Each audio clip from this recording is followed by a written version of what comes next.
Sarah, you took Japanese all 4 years of high school, right? Correct. So you're very dedicated and start to become proficient in Japanese language. Then your teacher, Mori Sensei, connects you to an opportunity to quite literally take your learning further. You become an exchange student, one of the first in this relatively new program. You go to Japan, you live there for a few months, and you attend school. What was that journey like? I would say one of my favorite ways to spend one of my semesters in high school. I really couldn't have expected what happened, but not in a bad way. I had so much fun. Parts of it were not as fun, but it was definitely a great way to make memories and a cool fun fact to share when people ask about a fun fact for icebreakers and whatnot. What was the school and where was it located in Japan? The school we're going to, or she's going to, and I went to, is called Ritsumeikan Moriyama. It's in Moriyama Shiga, which is about, I think, 3 hours north of like Kyoto, Osaka area by train.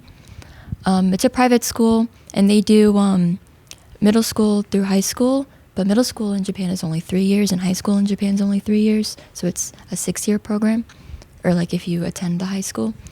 But so I went as a second year, so technically a sophomore. So I first heard about the program when I was in 8th grade, my first year of doing Japanese. I think that was when Sarah was at Ritsumeikan, and Mori Sensei, she told us about it and showed us pictures of Sarah, and I thought that was really cool, and it kind of sat in the back of my mind for a bit.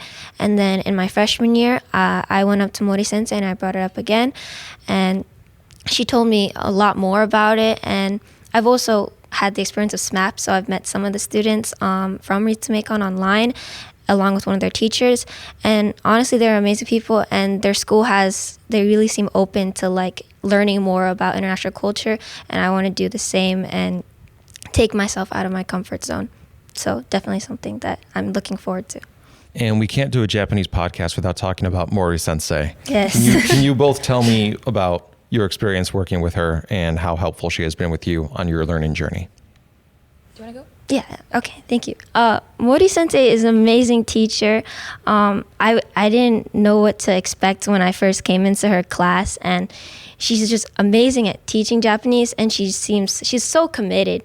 Like, she does stuff for SMAP, like outside. She spends so much time trying to help with our Japanese language program, and for running the club, and she's also teaching at Troy High right now too. She goes she goes there for her 6th hour, but I can really tell that she loves Japanese, she loves teaching it, and she's just amazing. My parents, when I was doing this whole experience, got to know her as well. We had a few meetings, and they used to joke with me that if Mori Sensei wanted the world to spin faster, it would. And I think that's true. When I went to Japan, she was like kind of the spearhead for everything. Like, if she needed an email answered, she would follow up. If she needed a phone call, she would call. Like, nothing went undone. Actually, my flight back, I was in Disneyland at the time, actually. And my flight was the day after the internet shut down. Do you remember that? When, like, the world internet crashed for like a couple days. Do you remember that? It happens every so often, so. Yeah, and so like one of the servers crashed and a bunch of internet all over the world went down. And so like a bunch of Delta flights, which was my flight home, were like being canceled, and they sent out a message to everybody that they weren't allowing unaccompanied minors to fly on Delta. And this was like really early for me. I got the message because Mori Sensei texted it to me at like 4 a.m. because it was some time in the U.S. She's like, you should read this. It might be a problem. And so I read it, and I woke up my family. And we're at the Disneyland Hotel, so if we get stuck there, big bummer. And so I was like calling her, kind of freaking out because I was like, I'm an unaccompanied minor. What if they don't let me fly? So I was calling her, and then she was calling my parents, and then we were calling some of the teachers at Ritsumeikan. And she got on the phone with the Delta associate on the both Japan side and the US side. She had like one person in each ear. I don't know. But basically, she figured it out, and she's like, you can fly. Just as long as you're flying from Japan to America instead of America to Japan, you can fly as an unaccompanied minor. And even though they said different things on the website. But so she saved me. I was able to go home at whatever monstrous time in the morning it was in the U.S. when we were going through this. So It certainly wouldn't be a wonderful program without a wonderful teacher. So I'm sure you both very much appreciate Mori Sensei. If anyone listening wants to do this exchange program, how can they learn more beyond this podcast and set themselves up to be able to do this?